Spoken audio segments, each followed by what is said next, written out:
बिस्मिल्लाहिर्रहमानिर्रहीम। अस्सलामु अलैकुम वरहमतुल्लाहि वबरकातुहू। इन 8 लोगों से कब्र में सवाल नहीं होंगे। मोहतरम नाजरीन, ये हमारे रब और हमारे खालिक और हमारे माबूद अल्लाह पाक का अटल फैसला है कि हर जी रूह को मौत का जायका चखना है। दुनिया में आने का उसूल तो है, यानी माँ बाप पहले पैदा होगा, लेकिन मौत और मरने का कोई असूल नहीं, यानी पहले औलाद भी फौत हो सकती है या वालिदैन भी फौत हो सकते हैं। एक बाशऊर इंसान देख सकता है कि रोजाना दुनिया भर में लाखों लोग इंतकाल करके इस जहाने फानी से कूच कर जाते हैं, मगर बिलखसूस इस्लाम और बिलअमूम दुनिया के तमाम बड़े मज़ाहिब में मुर्दों को कब्रों में दफन किया जाता है और इस्लाम के अकीदे और नजरिए के मुताबिक कब्र में मुर्दे से फरिश्ते सवाल करते हैं और ये हमारे ईमान का हिस्सा भी है। मोहतरम नाजरीन, वो कौन से 8 खुशकिस्मत लोग हैं जिनसे कब्र में सवाल नहीं होगा? यही हमारी आज की इस वीडियो का मौजू होगा। आज हम आपको इंसान की मौत के बाद उसकी कब्र में पेश आने वाले वाक़यात के हवाले से नहायत अहम मालूमात फराहम करेंगे। मोहतरम नाजरीन, कब्र में मुर्दे से सवाल जवाब के हवाले से मुख्तलिफ रिवायात मौजूद हैं कि जब मुर्दे को उसके अजीज़ व अकारिब कब्र में रख कर वापस घरों को लौट जाते हैं तो वो उनकी जूतियों की आवाज़ तक सुनता है। यानी रिवायात में आता है कि मुर्दा जब कब्रों में जाता है तो कब्र के बाहर चलने वालों के कदमों की आहट तक अल्लाह रब्बुल इज़्ज़त के हुक्म से सुनता और महसूस करता है। जब मुर्दे को कब्र में दफन कर दिया जाता है तो उसके पास अल्लाह रब्बुल इज़्ज़त की तरफ से 2 फरिश्ते आते हैं। उनको मुनकर नकीर कहा जाता है। उसको बिठाकर वो फरिश्ते उससे सवाल करते हैं। मोहतरम नाजरीन, मुनकर नकीर के सवालों के हवाले से भी मुख्तलिफ किताबों में मुख्तलिफ रिवायात मौजूद। पहला सवाल पूछा जाता है, मर रब्बुका, तेरा रब कौन है?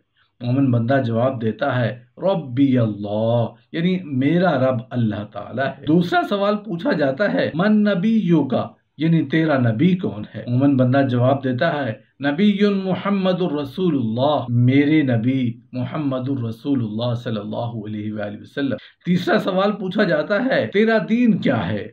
मोमिन बंदा जवाब देता है, अद्दीनुल इस्लाम, यानी मेरा दीन इस्लाम है। नाजरीन, बाज़ रिवायात में कब्र में पूछा जाने वाला दूसरा सवाल इस तरह है कि तू उस आदमी यानी मुहम्मदुर रसूलुल्लाह सल्लल्लाहु अलैहि वसल्लम के बारे में क्या कहता था? मोमिन बंदा जवाब देता है, वो अल्लाह के रसूल सल्लल्लाहु अलैहि वसल्लम है। वो फरिश्ते कहेंगे, तुझे किसने बताया? वो कहेगा, मैंने अल्लाह की किताब पढ़ी, उस पर ईमान लाया और तस्दीक की। बस उसके लिए कब्र में जन्नत की तरफ एक दरवाजा खोल दिया जाएगा जिससे जन्नत की ठंडी ठंडी हवा और खुशबू उसके पास आती रहेगी और उसकी कब्र कुशादा और नूरानी कर दी जाएगी। मोहतरम नाजरीन, रिवायत में आता है कि 8 लोग ऐसे हैं जिनके इंतकाल के बाद, जिनकी मौत के बाद, यानी दुनिया से रुखसत होने के बाद उनकी कब्रों में सवालात नहीं होंगे। सबसे पहला खुशकिस्मत खुश नसीब वो शख्स होगा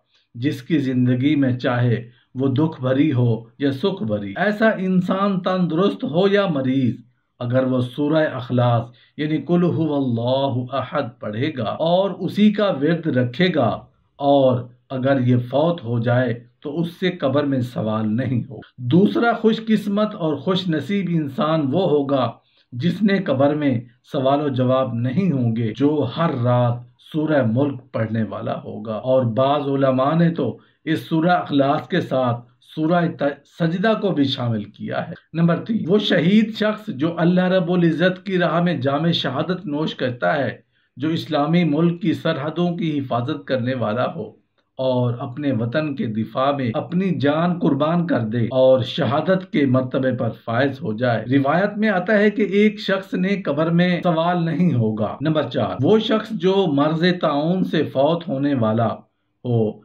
जबकि ताउन के जमाने में उनके अलावा किसी मर्ज से फौत होने वाला, जबकि वो उस पर साबिर और सवाब की उम्मीद रखने वाला हो। नंबर 6, बच्चे जो कम उम्री में इंतकाल कर जाएं उनसे कब्र में सवालात नहीं होंगे।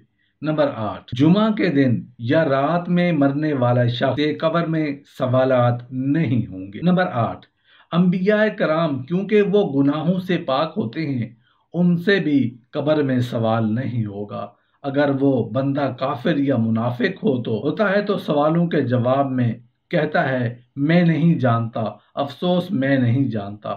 وہ فرشتے اس کو لوہے کے گرزوں یعنی ہتھوڑوں سے ایسے مارتے ہیں کہ سوائے جن و انس کے تمام مخلوق اس کی چیخیں سنتی ہے، اور قبر اس کو اس قدر دباتی ہے کہ اس کی پسلیاں ادھر کی ادھر اور ادھر کی ادھر نکل آتی ہیں۔ پھر دوزخ کی کھڑکی اس پر کھول دی جاتی ہے اور قیامت تک اس عذاب میں مبتلا رہے گا۔ البتہ بعض مومنوں کو بقدر گناہ عذاب پورا ہو کر اس سے پہلے بھی اس عذاب سے رہائی ہو جاتی ہے، اور کبھی محض اللہ پاک کے فضل و کرم سے اور کبھی دنیا کے لوگوں کی دعا اور صدقہ و خیرات وغیرہ کی ایصال و ثواب سے بھی عذاب سے رہائی حاصل ہو جاتی ہے۔ ناظرین، جمعہ کے روز برکت سے بھی گناہ گار مومن کو اس روز عذاب سے رہائی ملتی ہے۔ قبر کی تنگی اور گھبراہٹ نیک بندوں کو بھی ہوتی ہے جو کسی گناہ کے سبب یا کسی نعمت کا شکر ادا نہ کرنے کے سبب ذرا سی دیر کے لیے بھی اس وقت دور ہو جائے گی۔ محترم ناظرین، مرنے کے بعد ہر روز صبح اور شام کے وقت ہر مردے کو اس کا ٹھکانہ دکھایا جاتا ہے اور دوزخی کو دوزخ دکھا کر اس کی حسرت بڑھاتے ہیں۔ محترم ناظرین، حضرت انس رضی اللہ عنہ سے روایت ہے کہ رسول اللہ صلی اللہ علیہ وآلہ وسلم نے ارشاد فرمایا، میت کے ساتھ 3 چیزیں جاتی ہیں، اس کے گھر والے، اس کا مال اور اس کا عمل۔ 2 چیزیں تو لوٹ آتی ہیں، ایک اس کے ساتھ رہ جاتی ہے، اس کے گھر والے، اس کی دولت لوٹ آتے ہیں، اس کا عمل اس کے ساتھ رہ جاتا ہے۔ جب انسان مر جاتا ہے تو اسے رخصت کرنے والے اس کے ساتھ ساتھ جاتے ہیں، چنانچہ اس کے گھر والے اس کی قبر تک اس کے ساتھ جاتے ہیں، اور اس کا مال یعنی اس کے غلام، خادم اور مملوکہ لوگ بھی اس کے ساتھ جاتے ہیں، اور اس کا عمل بھی اس کے ساتھ ہوتا ہے، تو وہ لوٹ آتے ہیں اور اس کا عمل اس کے ساتھ ہی رہ جاتا ہے۔ اگر نیک عمل ہوا تو نیک عمل ساتھ رہتا ہے، اور اگر برا عمل ہوا تو برا عمل ساتھ رہتا ہے۔